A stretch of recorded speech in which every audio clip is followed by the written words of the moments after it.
తెలుగు రాష్ట్రాల్లో సంచలనం సృష్టించిన కేసు సహస్ర హత్య కేసు. సహస్ర హత్య కేసులో 14 ఏళ్ల ఆ బాలుని అదుపులోకి తీసుకున్న తర్వాత పోలీసులు ప్రెస్ మీట్ లో సంచలన విషయాలు చెప్పిన తర్వాత మరికొన్ని డౌట్స్ వస్తూ ఉన్నాయి. వాళ్ళ తల్లి చెప్పిన మాటల గురించి పోలీసులు ఏమన్నారు అనే వివరాలు చూసిన తర్వాత, అలాగే ఆ పిల్లాడు రాసిన లెటర్ని చదివిన తర్వాత ఇందులో ఆలోచిస్తుంటే చాలా విషయాలు వెలుగులోకి వస్తున్నాయి. కేవలం వాడు బ్యాట్ కోసం మాత్రమే కాదు, ఇంకేదో ప్లాన్ చేశాడు అనటానికి కొన్ని డౌట్స్ ఉన్నాయి. బిగ్ టీవీ దగ్గర కొన్ని బిగ్ ఆధారాలు కూడా ఉన్నాయి. సో మీరేమనుకుంటున్నారో నేను మిమ్మల్ని అడుగుతున్నాను. ఫస్ట్ మీరు కొన్ని కామెంట్స్ చేయండి. నిజంగా మీరు బ్యాట్ కోసమని అనుకుంటూ ఉన్నారా? ఆ బ్యాట్ చూస్తే హ్యాండిల్ విరిగిపోయినట్టుగా ఉంది. చిన్నపిల్లలు ఆడుకునే బ్యాట్ కోసం 10వ తరగతి చదువుకునే ఆ బాలుడు కేవలం బ్యాట్ కోసమే చంపేశాడని అనుకుంటూ ఉన్నారా? ముందు ఎటువంటి క్రిమినల్ హిస్టరీ లేదు అని మీరు నమ్ముతూ ఉన్నారా? ఎందుకు అంటే తల్లి ఒక సెల్ ఫోన్ గురించి ఆరా తీసింది. సెల్ ఫోన్ నీకు ఎక్కడొచ్చిందని తల్లి ఇవ్వని డబ్బులతో సెల్ ఫోన్ కొనుక్కున్నాడు. అంతేకాదు తల్లి ఆ బిడ్డను అనుమానించింది కూడా. నువ్వు చంపావేంట్రా అని 2 రోజులు వరుసగా అడిగింది. నన్నే అనుమానిస్తావా, నీ మీద ఒట్టమ్మా అని అన్నాడు. ఇది పక్కన పెడితే ఒక బిగ్ ఆధారాన్ని ఇప్పుడు నేను మీకు చూపించబోతున్నాను. మీరేమనుకుంటున్నారో ఒక్కసారి మీ అభిప్రాయాన్ని కమెంట్ బాక్స్లో తెలియచేయండి. ఇప్పుడు నేను ఒక పెద్ద ఆధారాన్ని మీ ముందు ఉంచబోతున్నాను. పోలీసులనే బురిడి కొట్టిస్తున్నాడు అనే ఆధారాన్ని. ఆ ఒక్క ఆధారం చుట్టూ ఇప్పుడు 100 డౌట్లు రాబోతున్నాయి. ఎందుకు చేశాడు? ఆ అమ్మాయిని చంపడానికి నిజంగానే బ్యాటా? ఒకవేళ బ్యాట్ అయ్యుంటే మరి లెటర్ ఇలా ఎందుకు రాశాడు అని. వాడు రాసిన లెటర్లోనే మొత్తం ఆధారం అంతా ఉంది. ఒక్కసారి మీరేమనుకుంటున్నారు? మీ అభిప్రాయాన్ని కమెంట్ బాక్స్ లో తెలియచేయండి. నేను ఆ కమెంట్స్ చూసిన తర్వాత అసలు వాస్తవాన్ని చెప్పబోతున్నాను. ఒక పెద్ద అనుమానాన్ని మీ ముందు ఉంచబోతున్నాను. ఆ అనుమానం నేను మీ ముందు ఉంచే ఆ క్వశ్చన్ విన్న తర్వాత మీకు కూడా ఖచ్చితంగా ఈ అనుమానం చుట్టూ బలం ఎక్కువ అవుతూ ఉంటుంది. ఈ అనుమానం చుట్టూ మరిన్ని క్వశ్చన్స్ మీకు కూడా వస్తూ ఉండుంటాయి. అసలు బ్యాట్ కోసమే కాదు అంట. నేనైతే నమ్మట్లేదు. బ్యాట్ కోసం ఆ అమ్మాయిని 27 సార్లు కత్తితో పొడిచి చంపేశాడు అని నేనైతే నమ్మలేకపోతున్నాను. చూడండి ఒకసారి ఆ అమ్మాయి, ఆ పాపకి, ఆ సహస్రకి అందంగా రెడీ కావడం అంటే చాలా ఇష్టం అంట. పైగా సరదాగా డాన్స్ చేయటం, అందంగా రెడీ కావడం, చున్నీ వేసుకోవటం, ఇవన్నీ కూడా ఎంతో ఇష్టం అంట. చూడండి ఒకసారి ఆ అమ్మాయి ఆ వీడియోస్ చూడండి ఎంత ముద్దొస్తున్నాయో కదా. ఇప్పుడు ఆ తల్లిదండ్రులు వాటిని చూసి కుమిలి ఏడుస్తూ ఉన్నారు. సో ఇప్పుడు నేను ఒక బిగ్ ఆధారాన్ని నేను మీ ముందు ఉంచబోతున్నాను. మీరు కమెంట్ చేయండి. కొన్ని కమెంట్స్ చదువుతాను. ఎస్, భారతి కమెంట్ చేశారు కాదు అని. బింబిసార కమెంట్ చేశారు ఆ చిన్నారి ఫోటోలు చూస్తే వాడి మీద అగ్గేసి తగలబెట్టాలనిపిస్తోందని. ఫర్ మనీ అని కామెంట్ చేశారు. ఫ్యాన్ పేజ్ అంట, Sony fan page for money అని కామెంట్ చేశారు. నాకు తెలుసా ఆ అమ్మాయిని వాడు ఏదో చెయ్యాలని పోయాడు, ఆమె ప్రతిఘటించింది, అందుకే చంపేశాడని. అయ్యుండొచ్చు, చెప్పలేం. వాడు 10వ తరగతి చదువుతూ ఉన్నాడు. నిజంగానే ఏజ్తో సంబంధం లేని 60 ఏళ్ల వృద్ధుడి వరకు, 3 ఏళ్ల పసిపాప నుంచి 30 ఏళ్ల మహిళల వరకు అత్యాచారాలకు గురవుతూ ఉన్నారు. ఇప్పుడు ఈ అమ్మాయి 6వ తరగతి చదువుతుంది, వీడు 10వ తరగతి చదువుతూ ఉన్నాడు. ఈ 10వ తరగతి చదువుతున్నవాడు ఫోన్లో పనికి మారిన వీడియోస్ అన్ని చూస్తూ ఉన్నాడు. ఆ పనికి మారిన వీడియోస్ చూస్తున్న క్రమంలో వీడికి నేరాలు చెయ్యాలి అనే ఆలోచన పుడుతున్న వీడికి ఆ అమ్మాయిపై అఘాయిత్యానికి పాల్పడాలి అనే ఆలోచన కూడా వచ్చుండొచ్చు కదా. ఆ అమ్మాయి అరుచుండొచ్చు. మళ్ళీ ఒకవేళ ఆ అమ్మాయి ప్రతిఘటిస్తుందని కోపంలో వాడు పొడిచి పారిపోయి ఉండుండొచ్చు. చాలా డౌట్స్ వస్తుంది. ఇదిగో ఇక్కడ కొంతమంది వ్యక్తం చేసినటువంటి డౌట్స్ మనం చూస్తూ ఉంటే, బ్యాట్ కోసమే సహస్రని హత్య చేశాడు అని మీరు నమ్ముతున్నారని క్వశ్చన్ అడిగాం. నమ్మడం లేదు అని చాలా మంది కమెంట్ చేశారు. నమ్ముతున్నామని నో అని 86% మంది కమెంట్ చేశారు. అవును అని కొంతమంది కమెంట్ చేశారు. కొంతమంది డ్రీమ్ బాయ్ కమెంట్ చేశారు. అన్న వాడికి అసలు వదలొద్దన్నా, చాలా డేంజర్ గాడిలా ఉన్నాడు వాడు అంటూ కామెంట్ చేశారు. హార్ద్విక కమెంట్ చేశారు, ఫస్ట్ వాడిని ఎన్కౌంటర్ చేయాలని. నిజమండి, ఎన్కౌంటర్ చేయాలన్నంత కోపం వస్తుంది. కానీ వాడు 14 ఏళ్ల బాలుడైపోయాడు, మైనర్ బాలుడైపోయాడు. మనకున్న చట్టాల ప్రకారం మైనర్ బాలుని తీసుకెళ్లి జూనియర్ హోమ్లో పెట్టాలి. కానీ ఇప్పుడు ఏమడుగుతున్నారంటే వాళ్ళ తల్లిదండ్రులు, వాడికి టెస్ట్ చేయించండి ఒక్కసారి, వాడు బర్త్ సర్టిఫికేట్ని కూడా చూడండి, వాడు మైనర్ అని మాకు కూడా అనిపించట్లేదు. ఒకవేళ వాడిని ఆలస్యంగా స్కూల్లో జాయిన్ చేసి ఉండాలి కాబట్టి వీడు ఏజ్ ఎక్కువ ఉన్న 10th క్లాస్ చదువుతున్నట్టుగా అనిపిస్తుందండి. ఒకవేళ 16 ఏళ్ళు దాటితే వాడిని CCL child conflict in law కింద వాడిని మేజర్గా పరిగణించి హీనియస్ క్రైమ్స్కి పాల్పడిన వాళ్ళని మేజర్గా పరిగణించి కఠిన శిక్షలు వేసే అవకాశం ఉంటుంది. కానీ నిజంగా వాడు మరీ 14 ఏళ్ళు అయితే మనకున్నటువంటి కోపాన్ని చట్ట ప్రకారమే ఉరి తీసేయాలన్నంత కోపాన్ని చట్ట ప్రకారం వాడిపైన తీర్చుకోవటానికి అవకాశం లేదు. సో ఇప్పుడు పోలీసులు ఏం చేయబోతున్నారు? వీరిని CCLకి పరీక్షలు జరపడానికి కూడా అవకాశం లేదు. 14 ఏళ్ళు అనే బోనఫైడ్ సర్టిఫికేట్ కనుకుంటే, బర్త్ సర్టిఫికేట్ ఉంటే బహుశా ఆ విధమైన చర్యలు తీసుకోవడానికి ఉండకపోవచ్చు చట్ట ప్రకారం. ఒకసారి దాని గురించి కూడా వివరాలు కనుక్కోవాలి. ఇప్పటికి మేము కనుక్కున్న వివరాల ప్రకారం లేవు అని తెలుస్తోంది. సో వాడిని జూనియర్ హోమ్కే పంపిస్తారు. ఇదిగో గుజ్జు అరుణ్ కామెంట్ చేశారు, బ్యాట్ కోసం అయితే దొంగతనం చేసిన పక్కనే ఉంటాడు కదా, ఆ బ్యాట్ బయటకు తీస్తే తర్వాత మాత్రం తెలియదు అంటారా? సహస్ర వాళ్ళ తమ్ముడిని ఏమైనా చేయటానికి వెళ్ళి ఉంటాడేమో అనే డౌట్ని గుజ్జు అరుణ్ కామెంట్ చేశారు. మనీ కామెంట్ చేశారు, నో అంటూ కామెంట్ చేశారు. బ్యాట్ కోసం వెళితే బ్యాట్ తీసుకొని రావచ్చు, ఒకవేళ ఆ పాప చూసినా బతిమాలు ఉండొచ్చు అంటూ కామెంట్ చేశారు. అద్విత్ కామెంట్ చేశారు, బ్యాట్ కోసం కాదు. ఎస్, బ్యాట్ కోసం కాదు. నేను మీకు ఒక ఆధారాన్ని చూపించబోతున్నాను. ఒక ఆధారాన్ని ఇప్పుడు నేను మీకు చూపించబోతున్నాను. బ్యాట్ కోసం కాదు అనే ఆధారాన్ని ఇప్పుడు నేను చూపించబోతున్నాను. నేను పోలీసులు ప్రెస్ మీట్ పెట్టిన తర్వాత చాలా డౌట్స్ వచ్చాయి. చాలా మంది బ్యాట్ కోసం అనుకున్నారు. తెలుగు రాష్ట్రాలని నర్రి బ్యాట్ కోసం పాపని ఇలా చంపేశాడా అని కోపంతో రగిలిపోయారు. బ్యాట్ కోసం అని, అదిగో ఆ కనిపిస్తున్న MRF బ్యాట్ కోసం అని అనుకున్నారు. కానీ బ్యాట్ కోసం కాదు. ఎందుకంటే వాడు ఒక ప్లాన్ ఎగ్జిక్యూట్ చేయడానికి ఒక ప్లాన్ చేసుకున్నాడు కదా, మర్డర్, ఈ క్రైమ్ని ఎగ్జిక్యూట్ చేయడానికి. ఆ ప్లాన్లోనే ఉంది. ఇప్పుడు నేను మీకు ఒక లెటర్ చూపిస్తాను, ఒక్కసారి ఆ లెటర్ని చూడండి. అందులో 8వ పేజీలో చూడండి ఒక్కసారి. అది లెటర్ని చూపిద్దాం ఒకసారి. PCR లెటర్ని చూపిస్తాను. ఆ లెటర్నే చూడండి ఒక్కసారి. అదిగో ఆ లెటర్ని చూసారు. వాడు రాసుకున్న letter, take gas and a table, take gas and a table అంట. And next keep at the door అంట. And fire the gas and keep lock on the gas అంట. నెక్స్ట్ కట్ ఏంటది, కట్ నైఫ్ అంట.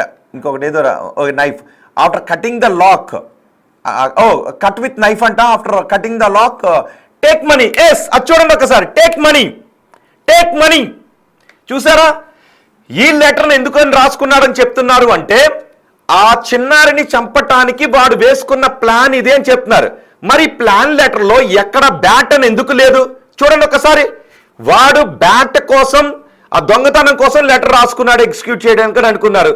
కానీ ఆ లెటర్లో ఎక్కడ bat అని రాలేదు. టేక్ మనీ చూడండి ఒకసారి. టేక్ మనీ, ఆ ఎల్లో కలర్ దాంట్లో చూడండి ఒకసారి, హైలైట్ చేసిన దాంట్లో take money and lock for home అంట. ఆ హోమ్ని లాక్ చేసేసేమన్నాడు. తర్వాత గ్యాస్తో ఆ ఇంటిని తగలబెట్టేయమని అన్నాడు. మరి ఇప్పుడు నేను మీకు అసలు విషయాన్ని చెప్తాను చూడండి. పోలీసులు కొన్ని అనుమానాలు వ్యక్తం చేశారు. ఈ లెటర్ ఎప్పుడో రాసుకున్నాడు అని. ఈ లెటర్ నిజంగా ఎప్పుడో రాసుకుంటే ఇంకొన్ని డౌట్స్ వస్తున్నాయి. అంటే వీడు ఈ లెటర్ ఇంకెప్పుడో రాసుకుంటే ఇంకేదైనా ఇంట్లో డబ్బులు దొబ్బి ఆ ఇంటిని గ్యాస్ లీక్ చేసి పేల్చేద్దామని వేరే దొంగతనం కోసం రాసుకున్నాడా? ఒకవేళ ఈ ఇంటి కోసమే రాసుకుంటే బ్యాట్ ఎందుకు పట్టుకెళ్ళాడు? మరి డబ్బులు అని ఎందుకు రాసుకున్నాడు? అక్కడ ఒక ఇంట్లో దొంగతనానికి ప్లాన్ చేశాడు, టేక్ మనీ అన్నాడు. టేక్ మనీ అంటే ఏ ఇంట్లో మనీని దొంగతనం చెయ్యాలి అని ఈ లెటర్ రాసుకున్నాడు. ఇప్పుడు సహస్ర ఇంటి కోసమే రాసుకుంటే బ్యాట్ కోసం కాదు, అక్కడ బ్యాట్ అని రాసుకుని ఉండేవాడు కాదు. అవును కదా? సో టేక్ మనీ అని రాసుకున్నాడు. టేక్ మనీ అని రాసుకున్నాడంటే మరి సహస్ర ఇంటికి బ్యాట్ దొంగతనం చేయడానికి కాదు కదా వచ్చింది, అంటే డబ్బుల కోసం వచ్చాడు. సహస్ర చూసిన తర్వాత వాడితో ప్రతిఘటించి ఉండొచ్చు డబ్బులు తీయటానికి ట్రై చేసే సమయంలో. ఆ సమయంలో దొరికిపోతాను అని సహస్రని కత్తితో పొడిచి చంపేసి వెళ్ళి ఉండొచ్చు. ఇంకొక డౌట్ కూడా వస్తుంది, అసలు సహస్ర ఇంటికి డబ్బుల కోసమే వచ్చాడా, లేకపోతే ఇంకేదైనా దుర్బుద్ధితో సహస్ర ఇంటికి వచ్చి సహస్ర గట్టిగా అరవడంతో కత్తితో పొడిచి చంపి వెళ్ళిపోయాడా? ఈ డౌట్లు కూడా వస్తున్నాయి కదా. ఈ లెటర్ ఎప్పుడు రాసుకున్నాడు, ఈ లెటర్ ఎవరి కోసం రాసుకున్నాడు అంటే పోలీసులకు కూడా అబద్ధాలు చెప్తున్నాడు అనమాట. మైనర్ని కదా, ఎలాగూ నన్ను ఏమీ చెయ్యరు పోలీసులు. ఇప్పుడున్న రూల్స్ ప్రకారం ఇంత క్రైమ్ గురించి ఆలోచించినోడు పోలీసులు నన్ను కొడితే రేపు కోర్టులోనైనా నేను కొట్టారు అని చెప్పొచ్చు, చాలా అనుకుని ఉండొచ్చు. పైగా ఇంకొకటి, వాడు CID ఆఫీసర్ కావాలనుకుంటున్నాడంట. చాలా వాడి ఫ్రెండ్స్తో నేను CID ఆఫీసర్ కావాలనుకుంటున్నానని చెప్పేవాడంట. వాడి ఫ్రెండ్స్ కూడా వాడికి నువ్వు CID ఆఫీసర్ కావాలరా అనేవాడంట. ఎందుకు అంటే ఒక నేరాన్ని ఎలా తప్పించాలి, లేదు ఒక నేరంలో ఉన్నటువంటి అన్ని కోణాలని బహుశా వాళ్ళ ఫ్రెండ్స్ గురించి చెప్తూ ఉండేవాడేమో. అందుకే నువ్వు CID ఆఫీసర్ అని వాడి ఫ్రెండ్స్ అంటూ ఉండేవారేమో. అంటే వీడు నేరాలు చేయటానికి ప్లాన్స్ వేసుకుంటూ ఉన్నాడు. మరి ఇప్పుడు ఆ 10వ తరగతి చదువుతున్న ఆ బాలుడు సహస్ర ఇంటికి ఎందుకు వచ్చాడు? బ్యాట్ కోసం ఆ లెటర్ ప్రకారం బ్యాట్ కోసం కాదు. ఒకవేళ బ్యాట్ కోసమే అనుకుందాం, బ్యాట్ పట్టుకెళ్ళి బీరువాలో దాచుకుంటాడా? బ్యాట్ పట్టుకెళ్ళి బ్యాంకులో దాచుకుంటాడా? బ్యాట్ పట్టుకెళ్ళి వీధిలోనే కదా ఆడుకుంటాడు. మరి అప్పుడు ఇంటికి వచ్చి బ్యాట్ దొంగతనం చేసి ఆ సహస్రం చంపేసి బ్యాట్ వాడి ఇంటికి పట్టుకు వెళ్ళి వీధిలో ఆడుకుంటూ ఉంటే అప్పటికే హ్యాండిల్ విరిగిపోయిన బ్యాట్ని ఆడుకోగలుగుతాడా? స్ట్రోక్ బాగుంది కదా అని గుర్తుపట్టలేరు వాడిని. ఆ తల్లిదండ్రులు మా ఇంట్లో బ్యాట్ లేదు, నువ్వే పట్టుకెళ్ళావు, నీ ఇంట్లో ఉంది అని గుర్తుపడతారు కదా. మరి బ్యాట్ ఎందుకు పట్టుకెళ్ళి ఉండి ఉంటాడు? ఎవరికైనా డౌట్ వచ్చిందో ఒక్కసారి మీ అభిప్రాయాన్ని కామెంట్ చేయండి. అందుకే అంటున్నాను, వీడు మామూలోడు కాదు అని అనిపిస్తుంది. వీడు మామూలోడు కాదు, చదువుతున్నది 10వ తరగతే, కానీ పనికి మాలిన ఆలోచనలన్నీ వాడు బుర్రలో ఉన్నాయి నాకైతే అనిపిస్తుంది. అందుకే అడుగుతున్నా, మీకేమనిపిస్తోంది? ఎస్, ఆ లెటర్లో రాసుకున్నది వేరే చోట ఎక్కడో చేసి ఉంటాడు, బయటకు రాలేదు. Yes, correct. ఆ డౌట్ ఎవరికి వచ్చింది? మనీ ఎక్కనకి డౌట్ వచ్చింది. ఆ లెటర్లో రాసుకున్నది వేరే ఎక్కడో చేసి ఉంటాడు, బయటకు రాలేదు అని. మరి ఆ లెటర్లో రాసుకున్నది ఆల్రెడీ వేరే ఎక్కడో చేసేసిన ఘటనకు సంబంధించా, చేయబోయే ఘటనకు సంబంధించా, లేదు సహస్ర ఇంటికి సంబంధించా, లేదు వాళ్ళ అదే ఫ్లోర్లో వాళ్ళ పక్కింటి వాళ్ళ గురించి రాసుకున్నాడా? మరి ఎవరి గురించి రాసుకుని ఉంటాడు? ఎవరైనా గెస్ట్ చేయగలుగుతారా? వీడికి గత నేర చరిత్ర లేదు అనటానికి నమ్మలేం. వీడి లెటర్ సహస్ర గురించి రాసుకోకపోయి ఉంటే వేరే ఎక్కడో, అంటే మరి ఎవరినైనా గిని చంపేసి ఉంటాడా? ఆల్రెడీ బయటికి రాని ఏదైనా ఘటన జరిగి ఉంటుందా? వీడు స్కూల్కి వెళ్ళడు, మరి ఇంటికి కూడా 2-3 రోజులు రాని ఘటనలు ఏమైనా ఉన్నాయేమో ఆరా తీయాలి. ఇప్పుడు స్కూల్కి వెళ్ళడు అని టీచర్లు చెప్తున్నారు, చాలా అబ్సెంట్స్ ఉంటాయని చెప్తున్నారు. సో మరి ఇంటికి కూడా రాని ఒక 2-3 రోజులు ఇంటికి కూడా రాని ఘటనలు ఏమైనా ఉండుంటాయా? ఒకవేళ ఇంటికి 2-3 రోజులు రాని ఘటనలు ఉండుంటే ఆ సమయంలో వీడు ఎక్కడికైనా వెళ్ళి నేరాలకు పాల్పడి ఉండుంటాడా? వీడి ఫ్రెండ్స్ ఎలాంటి వాళ్ళు, ఎవరితో ఎక్కువగా వీడు స్నేహంగా ఉంటాడు, వాళ్ళు ఎలాంటి వాళ్ళు కూడా ఆరా తీయాల్సినటువంటి అవసరం ఉంటుంది. పైగా ఈ తల్లి నిన్న ఏ తల్లి అడగకూడని ప్రశ్న ఈ కొడుకుని అడిగింది, ఏరా నువ్వు చేసేవారా అని. మొదటి రోజు అమ్మ నేను చేయలేదని చెప్పాడు. రెండో రోజు కూడా అడిగింది, ఎరా నువ్వేం చేసావా అని. అమ్మ నన్ను పట్టించేలా ఉన్నావేంటమ్మా, నీ మీద ఒట్టు నేను చేయలేదు అని అన్నాడు. మరి ఏ తల్లికి రాని డౌట్ ఆ తల్లికి ఆ కొడుకు మీద ఎందుకు వచ్చింది? నిన్న ఇదే విషయం గురించి మాట్లాడుకున్నాం కదా, మీలో చాలా మంది కూడా ఇదే విషయం గురించి అవునవును ఏ తల్లి అడగని క్వశ్చన్ కొడుకుని ఎలాగ అడిగిందని మీలో చాలా మంది కూడా ఈ డౌట్ని వెలిబుచ్చారు కదా. మనందరికి ఇదే డౌట్ వచ్చింది కదా. ఇప్పుడు ఆ లెటర్ చూస్తుంటే కూడా వచ్చే డౌట్ గురించి మీరేమనుకుంటున్నారు? చాలా మంది కమెంట్స్ చేస్తున్నారు. గుమ్మల లింగ అంట, క్రైమ్ చేస్తే ఏజ్తో సంబంధం లేని చట్టాలు తేవాలి. అవునండి, కరెక్ట్.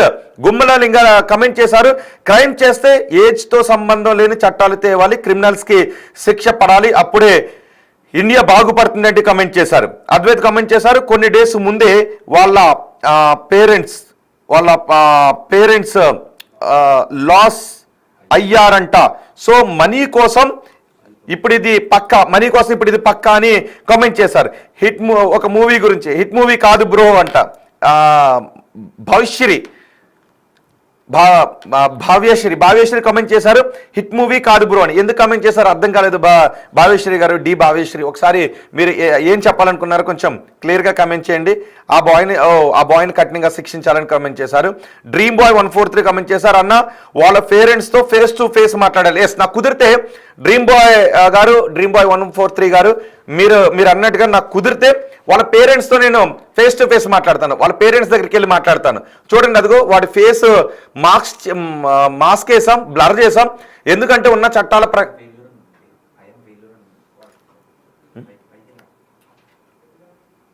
ఎస్ కొన్ని కమెంట్స్ చూస్తున్నాను. ఐఎమ్ ఫెయిల్యూర్, హర్ష ఏదో ఒక కమెంట్ ఉంది అని చెప్తున్నారు. ఏం రాశారు అందులో? ఐఎమ్ ఫెయిల్యూర్ ఎఫెక్ట్ అంట. ఐఎమ్ ఫెయిల్యూర్ ఒక కమెంట్ చేశారు. ఎందుకంటే సినిమాల గురించి కొన్ని సినిమాల్లో ఎలా చంపాలి అంటే పైశాచికత్వంతో కూడినటువంటి కొన్ని కంటెంట్ వస్తూ ఉంది కదా. ఐఎమ్ ఫెయిల్యూర్ అని ఒకరు చేశారు. హిట్ 3 మూవీ ఎఫెక్ట్ అని. పైశాచికత్వంతో అంటే ఎందుకు చంపేస్తారో తెలియదు, కేవలం ఒక పైశాచిక ఆనందం కోసం చంపేటటువంటి మూవీస్ వస్తూ ఉన్నాయి. అలాంటి ఆలోచన ఉన్న వాళ్ళను అవి కొంచెం ఎగ్జాగరేట్ చేస్తుంటుంటాయి. కొన్ని పనికిమాలిన మూవీలు, కొన్ని పనికిమాలిన కంటెంట్. చిన్నపిల్లలు అంటే మనం ఏం ఆలోచిస్తామో మనం అవే పనులు చేస్తాం. మనం ఏదైతే తింటామో మన శరీరం కణాలు, మన మజిల్ అలాగే ఉంటుంది. సో మనం ఏమైతే ఆలోచిస్తామో మన ఆలోచనలు పనులు ఆదిశగానే ఉంటాయి. అలాంటి పనులే చేస్తాం. సో మనం ఏం ఆలోచిస్తాం? ఫోన్లో ఎప్పుడు ఒకటే క్రైమ్ కంటెంట్ చూస్తూ ఉన్నప్పుడు ఆ క్రైమ్ని అలా చేయాలి, వాళ్ళు ఆ సినిమాలో వాళ్ళని చంపి పైశాచిక ఆనందాన్ని పొందారు, చంపడంలో పైశాచిక ఆనందం ఉంటుందని ఒక 3 ఏళ్ల బాలుడికి వచ్చింది అనుకోండి, వాడు ఆలోచన ఎవరికి కూడా చెప్పుకోలేరు. ఓ 3 ఏళ్ళు 4 ఏళ్ళు 5 ఏళ్ళు 10 ఏళ్ళు 15 ఏళ్ళు వచ్చేటప్పటికి వాళ్ళు అవే ఆలోచనలు పెరుగుతాయి. వాడిది తప్పు అని అనలేం. సో దీన్ని కట్టడి ఎలా చేయాలి అనేది అది సమాజమే. దీన్ని ఇలా కట్టడి చేయాలి అని కూడా మనం అనుకోలేం. దాని చుట్టూ చాలా క్వశ్చన్స్ వస్తుంటుంటాయి. కానీ తల్లిదండ్రులు ఫస్ట్, తల్లిదండ్రులు 2 స్కూల్లో మనం చిన్నప్పుడు మా తెలుగు మీడియం కాబట్టి ఎక్కువగా మేము చెన్నై సూరి కథలు లాంటివి నీతి కథలు చెప్తుండేవారు. సో ఇప్పుడు స్కూళ్ళలో కథలు చెప్పమనేవారు. అప్పట్లో ఉండేవాళ్ళం కదా, నిలబెట్టి స్కూల్ అంతా నిలబెట్టి మంచి కథలు చెప్పండి అని అనేవారు. సో ఇప్పుడు బహుశా అంత టైం కూడా స్కూళ్ళలో ఉంటుంది.